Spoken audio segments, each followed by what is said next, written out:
Sa pagitan ng katapusan at bagong simula. Tila sarili ko ay unti-unting nawawala.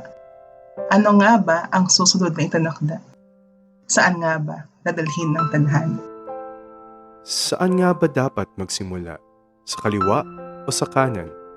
Sa pagitan nitong daan, sumandaling humimpilan upang pag-ugnayin ang natapos sa nais na simulan.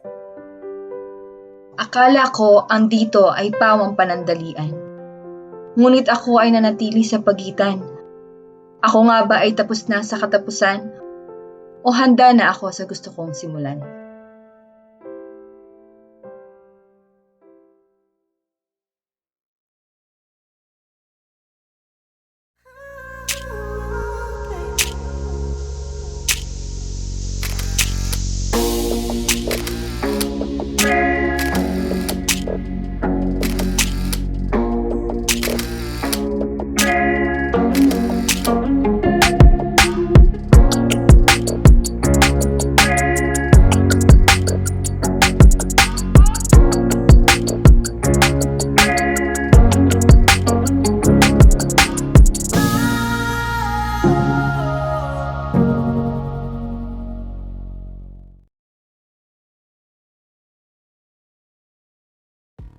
Magandang araw mga ka-thirsties and welcome to another episode of Thirsty Thursdays. Yes, and bagong lahat, we would like to thank you mga ka-thirsties for joining us on our previous episodes. And we appreciate you all the views and comments na binibigay niyo sa amin.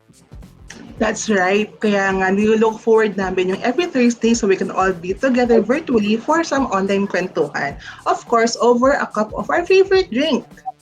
Yan, kaya naman, if you still don't have your drinks with you, we would like to invite everyone to grab one now and join us as we talk about the topic na iniwan namin last episode, which is in between endings and beginnings.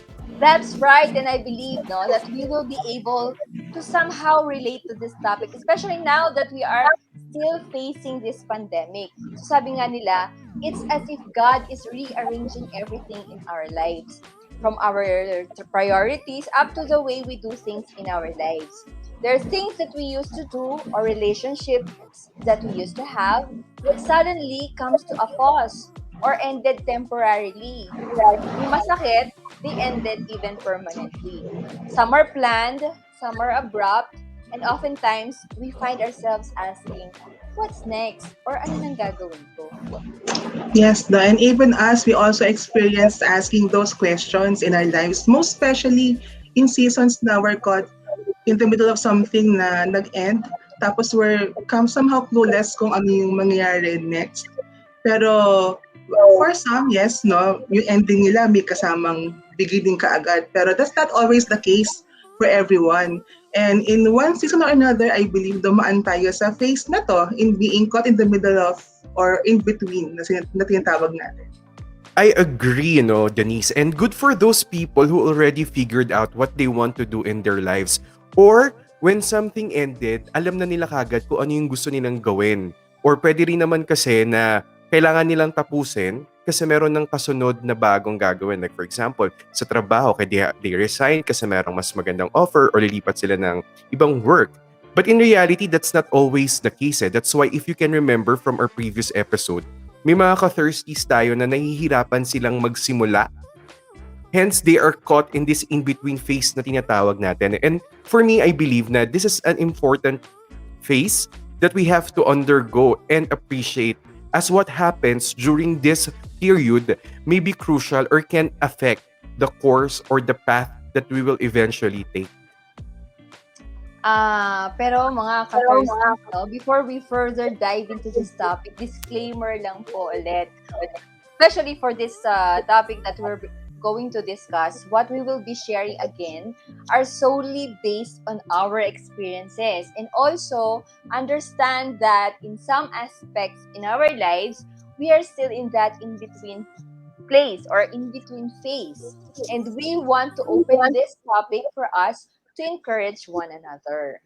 And to help us further understand and share kung ano ba yung mga experiences namin regarding our in-between endings and new beginnings, we come up with 3 words about this in-between phase. So we have 3 Ps. Kung sa local government meron silang 4 Ps, tayo meron tayong 3 Ps na magtatawid sa atin from the ending, then in-between, and then yung new beginnings natin. So ano nga ba yung first P natin? So yung P is for processing. So why processing? Before we dig further do sa phase na yun, no, alam ko transitions can be somehow really frustrating, no, at times. But I appreciate that I went through that season sa life ko kasi I got to know who I am ngayon. And going back dun sa season na yun sa life ko, marami akong natutunan, and one thing that helped me was yung phase na to, yung processing. Ano bang nangyayari during this time, no? In processing kasi you get to analyze kung ano yung nangyari, especially for those people na abrupt yung naging ending nila, like me.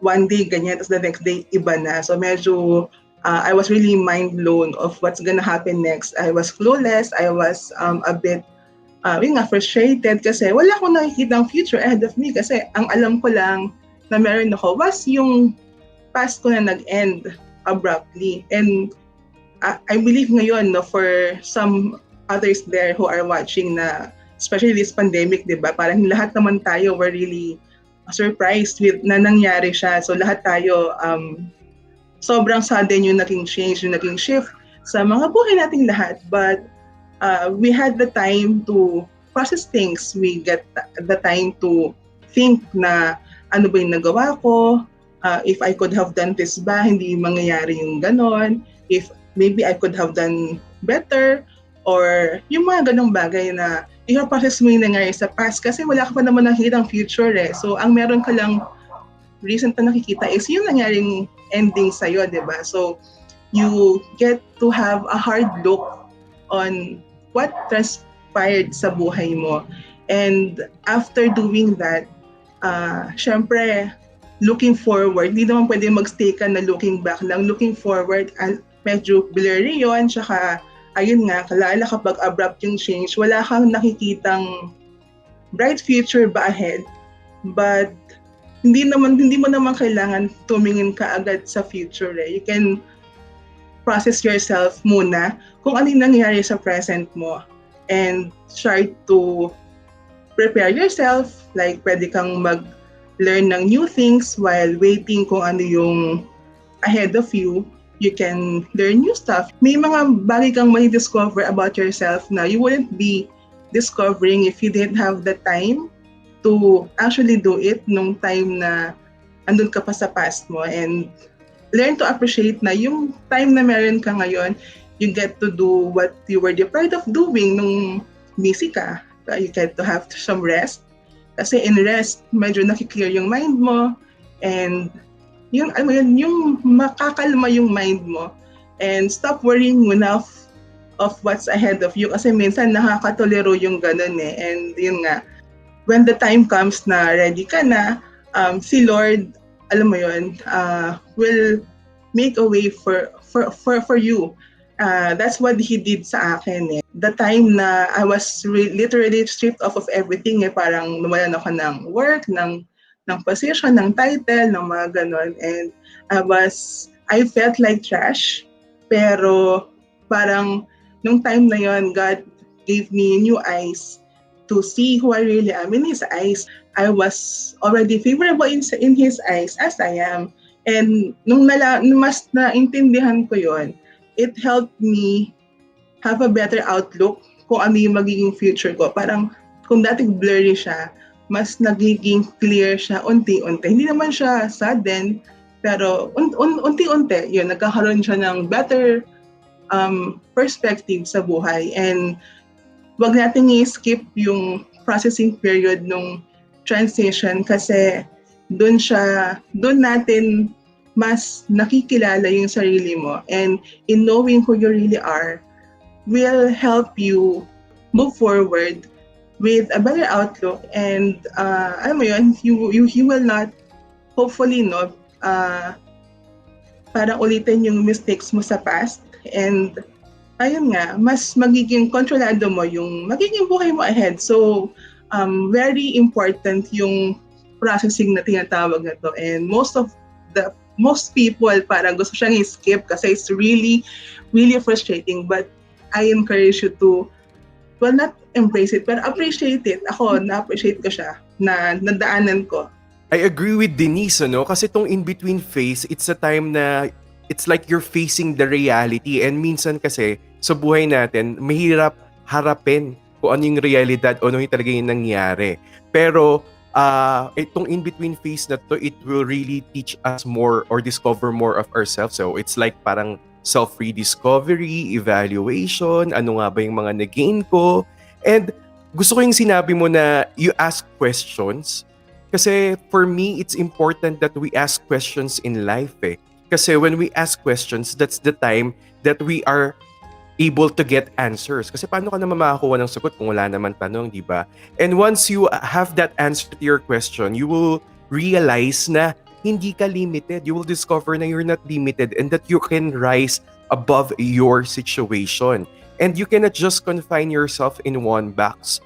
That's the time that you'll start to see and notice those windows of opportunities in your life. And that is what will propel you to move forward. You're both right. I actually agree with everything that Denise has said and also to Aaron. No? And I believe that whether we like it or not, dadaan tayo sa process ng mga bagay-bagay. And the sooner, well, of course, the better. Ang bawat isa naman sa atin, we have our different ways of processing everything na nangyayari sa buhay natin. So, for example, sa akin na lang ulit, remember, Denise, I shared this with you, what we want to, when I made the vision board, I think this is last year. So sometimes we need to visualize things in our lives, what we want to do or what we dream. Diba, nung mga bata tayo, lagi tayong tinatanong na ano ba yung gusto mo, paglaki mo, ano yung pangarap mo, bakit kayon? That we became young adults na, hindi na tinatanong yung question na yon, no? So, ibig sabihin ba that we don't have the right to dream anymore? Or dapat ba by this time, nag-materialize na yung dream natin? Which is, of course not, because we really don't stop dreaming. No? Sabi nga ni Walt Disney, if you can visualize it, if you can dream it, there's some way to do it. And it helps that you write them down. That's why I wanted to share what Tony Gonzaga shared when she quoted Habakkuk 2:2. Sabi niya doon, write down what I show you, write it clearly on stone tablets so whoever reads it can run to tell others. So you have to write down the vision that the Lord has for you para may babalikan ka. Yes, no, tama ka naman. And sometimes, no, hindi naman sa wala kang dream or wala kang vision sa buhay. Pero minsan, pwedeng meron kayo to, but because of things that happen sa buhay mo, pwedeng natabunan siya or na-sidetrack ka. Like for me, no, I didn't really expect na I'll be running my own events company. It was just always a hobby for me dati. And it never made it to become a dream. Pero it was, nasa side lang siya ng heart ko na I wanted to do something like that. Pero hindi naman siya parang naging dream. Pero I mean, God honors even yung mga smallest dreams na yun na even ikaw para hindi mo naman siya inisip na mangyayari.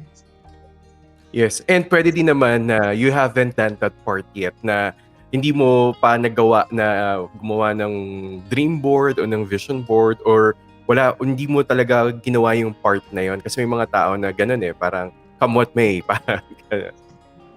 Yes. Like for me, again, okay, di ba? It's really never too late to come up with one or to dream new dreams or simply revisit your previous one to see if it's still applicable or baka kailangan lang ng revisions. And by doing that, we will be able to see the bigger picture. And it's when we start to think, ano ba yung mga kailangan kong gawin or invest sa sarili ko in order for me to achieve the dream or the vision. And then, evaluate your skills, identify your values, and learn new skills or things, or even meet new people. That these people that we need to look for, or maybe we have to keep or let it go. And what are the things that I need to do for me to reach the point where I want to be. Yes, ang saya nga naman no kung ganun kadali, 'di ba? Pero sa totoong mundo, sa dami na mga gusto nating gawin or mangyari sa buhay, hindi siya laging nagagawa, no? That's why we will move to our next P, which is prioritize. That's right. Dito na papasok yung realidad ng buhay, 'di ba? It's where we try to marry yung vision natin, yung mga pangarap natin with our current situation. Kasi for example, ang pangarap mo or vision mo sa buhay talaga is to do what makes you happy or to pursue your passion. But then you have families to feed, 'di ba? And especially now na maswerte na tayo if we can make ends meet. Or like me, that I'm married. So priority ko is first my relationship with God, and then my relationship with my husband.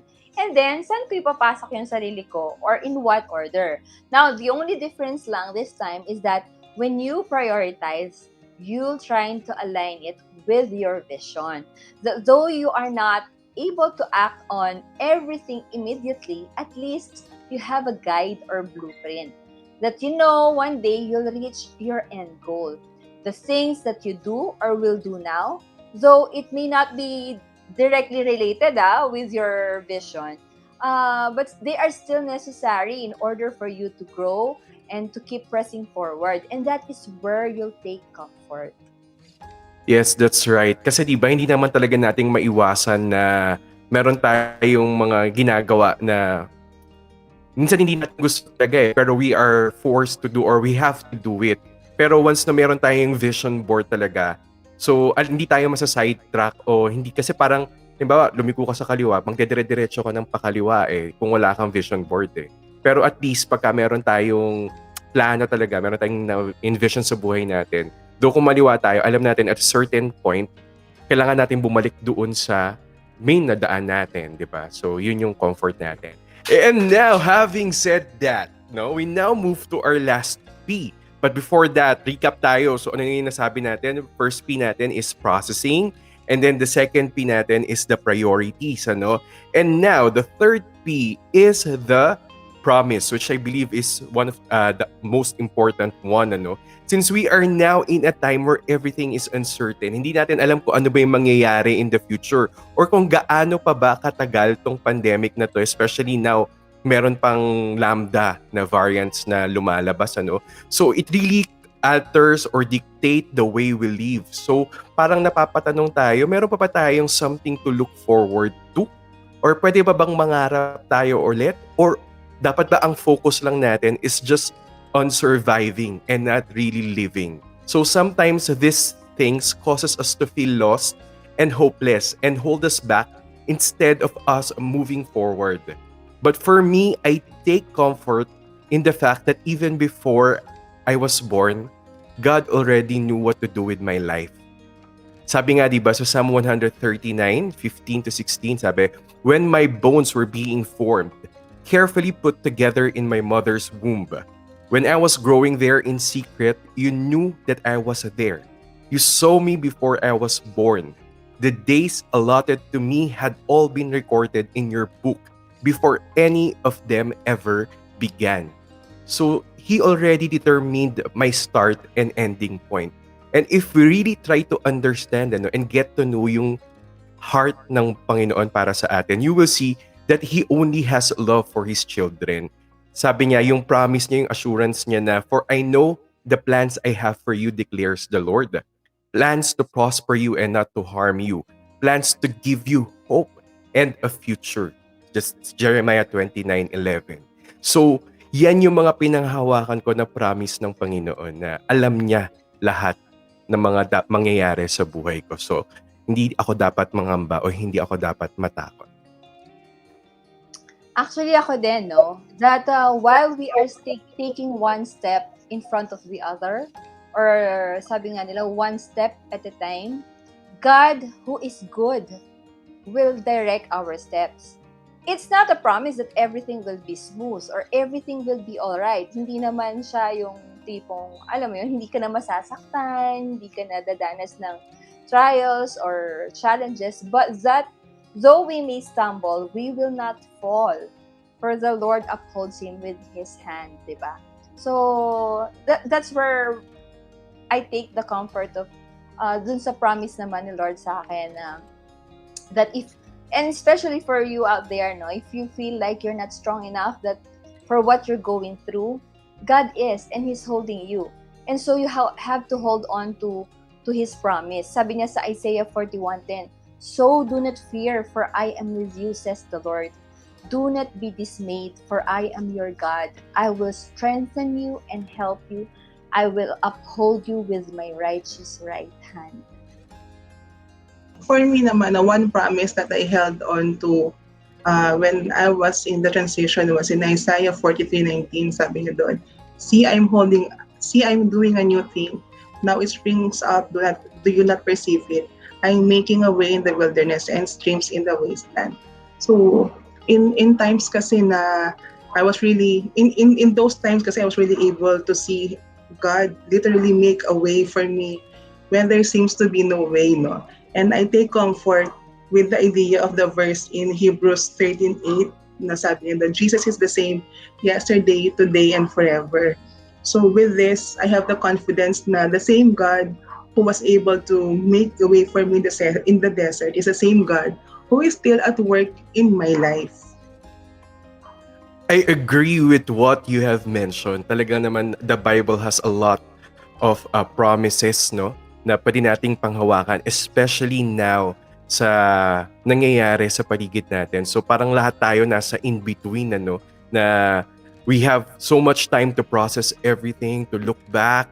And dito natin nare-realize na yung buhay pala natin talagang iisa lang, eh, no? So to conclude everything, no?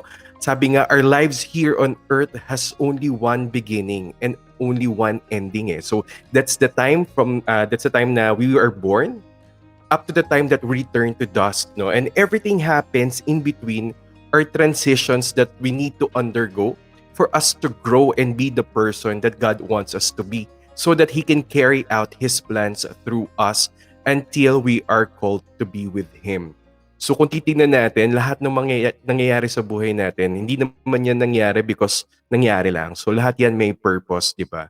And sabi nga dito, let us all remember, no, na as long as we have breath in us, God is not yet done sa buhay natin. And every day is a day to look forward to get excited to, di ba? Sabi pa nga sa 1 Corinthians 2:9, di ba? No eye has seen, no ear has heard, and no mind has imagined what God has prepared for those who love Him. That's right, Aaron. That was very encouraging. And well, that ends our discussion for now. And hopefully, you're able to get some encouragement from us. And we know that you also have some things to share with us based on your experiences. That is why we would like you to give us comments or reactions so that together we can encourage one another as we go through this period in our lives. And I'm excited to announce to you that next Thursday, we are going on live at 8 p.m. so that if may gusto kayong idagdag or i-share or gusto nyo magpa-shoutout, join us as we interact with each other's lives. And of course, if na-appreciate nyo tong episode na to, please feel free to like, share, subscribe, and hit the notification bell so that you can be updated sa mga future episodes namin. Maraming salamat po for being with us today. And we hope to be with you all again next Thursday. So again, my name is Aaron. I am Marie. And this is Denise, and we are your Thirsty buddies. Cheers! Cheers!